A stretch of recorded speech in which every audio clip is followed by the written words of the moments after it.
Action. Terima kasih kepada Litbang dan anggota sekolah. Hari ini buku yang saya baca di awal tahun 2022 ini, tepatnya di bulan Januari, buku pertama yang saya baca adalah Seni Hidup Minimalis yang ditulis oleh Francine Jay. Buku yang diterbitkan oleh Gramedia Pustaka Utama. Buku ini sangat keren dan menarik, mampu meramu 3 kekuatan penting: pengetahuan, pengalaman, dan inspirasi.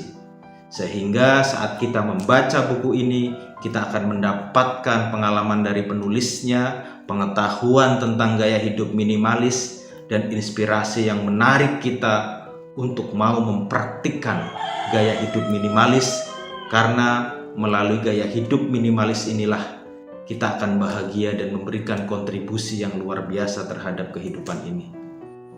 Prinsipnya sederhana. Gaya hidup minimalis yang dijelaskan di dalam buku ini, kalau saya ramu, maka akan menjadi suatu ungkapan seni mencintai tanpa harus memiliki. Saat kita menyukai barang-barang, saat kita menginginkan sesuatu, maka tidak selamanya kita harus memiliki. Kenapa? Karena setiap hasrat untuk memiliki suatu barang, maka akan memerlukan energi yang besar. Dimulai dari energi kita mencari barang itu, memikirkan dan mengetahui barang itu, mendapatkan barang itu, menaruh barang itu di rumah, sampai kemudian merawat dan menjaganya dengan baik. Betapa energi itu telah dikeluarkan dengan sangat banyak. Maka seni hidup minimalis meyakini satu hal, bahwa setiap barang yang kita miliki di rumah pasti menyampaikan pesan kepada pemiliknya untuk dijaga, untuk dirawat, untuk dipelihara, sampai meminta untuk dipamerkan kepada semua orang. Disinilah kita perlu merenung, apa sebenarnya substansi dari keinginan kita untuk memiliki banyak barang. Kalau kita mau jujur, maka sesungguhnya semua itu didasarkan kepada kenyataan egoisme kita, bahwa kita mengoleksi banyak barang di rumah itu karena kita ingin dikatakan hebat oleh orang lain, karena kita ingin dikatakan kita punya, kita memiliki oleh orang lain. Disinilah pangkal muaranya, sehingga ukuran-ukuran kehebatan kita, ukuran-ukuran kita merasakan kedamaian, ukuran-ukuran kita dikatakan punya apabila di rumah kita itu banyak barang-barang, banyak ornamen, banyak perabotan yang semuanya akan mengisi rumah kita, yang pada akhirnya tanpa kita sadari semua itu akan membuat keruwetan di dalam pikiran kita, di dalam hidup kita.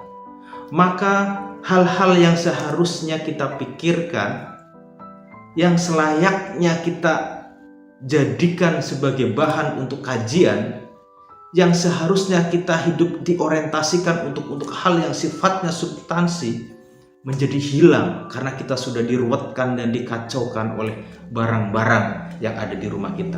Kita bisa ambil contoh, misalnya saat kita masuk di sebuah kamar hotel, kita merasa nyaman, senang. Kenapa? Kamar hotel itu bersih.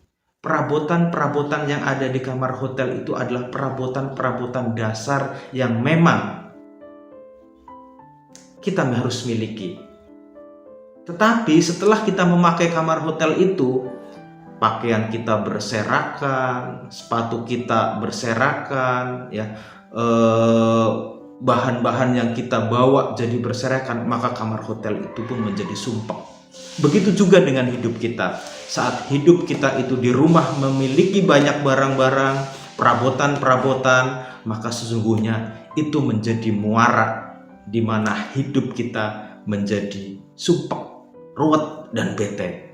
Maka seni hidup minimalis ini mengajarkan 4 hal penting bagaimana cara kita mengelola barang-barang. Kita boleh mencintai barang-barang, tetapi tidak selamanya kita harus memiliki barang itu. Karena semakin banyak barang yang kita tumpuk di rumah, maka semakin ruwet pikiran kita. Barang-barang kita yang kita miliki akan semakin menjauhkan orientasi hidup kita untuk bahagia. Maka dari itu, tadi saya sampaikan sebenarnya ada 4 substansi di dalam buku ini yang menurut saya sangat menarik. Pertama, seni hidup minimalis akan mengajarkan kita untuk berani mengukur diri kita, bahwa kita punya kebutuhan, tapi penuhilah kebutuhan-kebutuhan yang paling dasar. Kita harus tahu berapa kebutuhan baju kita.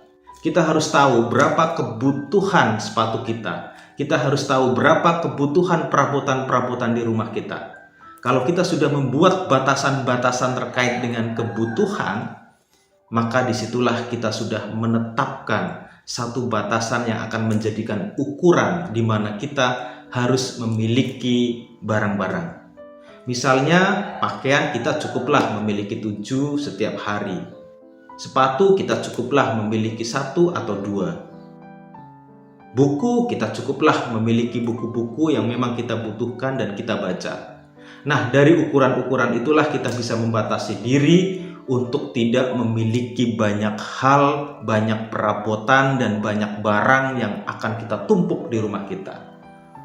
Nah, setelah kita berani memutuskan untuk memberi batasan, maka seni hidup minimalis mengharuskan kita untuk melakukan perjuangan yang kedua. Apa? Berani membuang.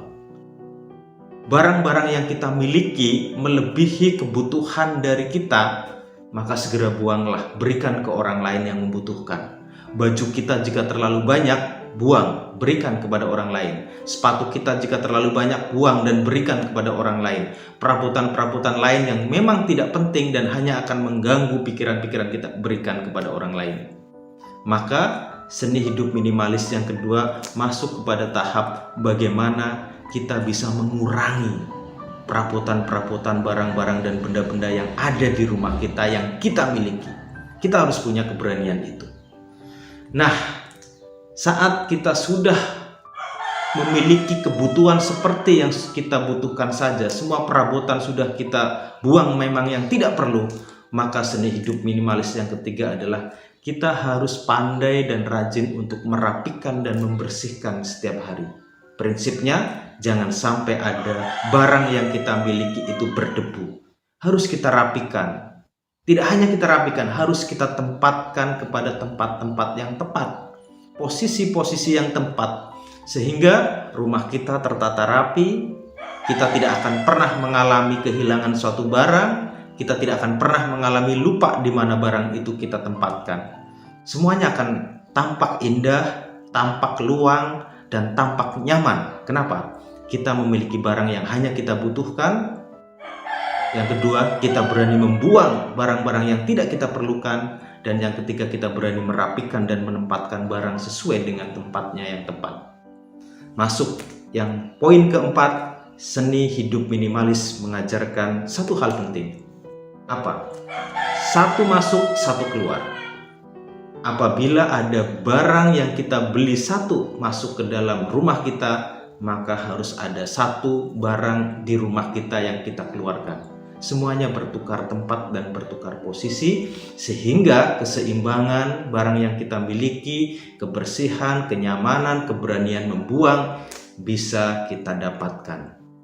Melalui keempat hal inilah kita bisa menerapkan gaya hidup minimalis, di mana muara gaya hidup minimalis adalah menjadikan kita bisa berpikir secara paling penting yang mendasar yang memang perlu kita pikirkan. Kita tidak diruwetkan oleh barang-barang yang kita miliki, kita tidak diruwetkan oleh keadaan rumah kita yang berantakan.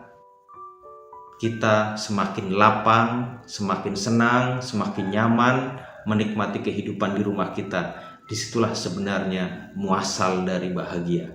Tentu saja tidak hanya bahagia, gaya hidup minimalis akan memberikan kontribusi kita kepada kehidupan yang lebih baik. Karena kita akan berhemat, karena kita berani memberi, karena kita menjaga rumah kita yang kecil untuk tetap bersih dan nyaman, menjaga udara yang sehat. Semuanya akan berdampak yang lebih baik terhadap kehidupan kita. Ini buku yang super keren, yang mengajarkan keempat hal itu dan disampaikan dengan bahasa yang sangat menarik. Selamat membaca, terus berkarya. Mari wujudkan gaya hidup minimalis.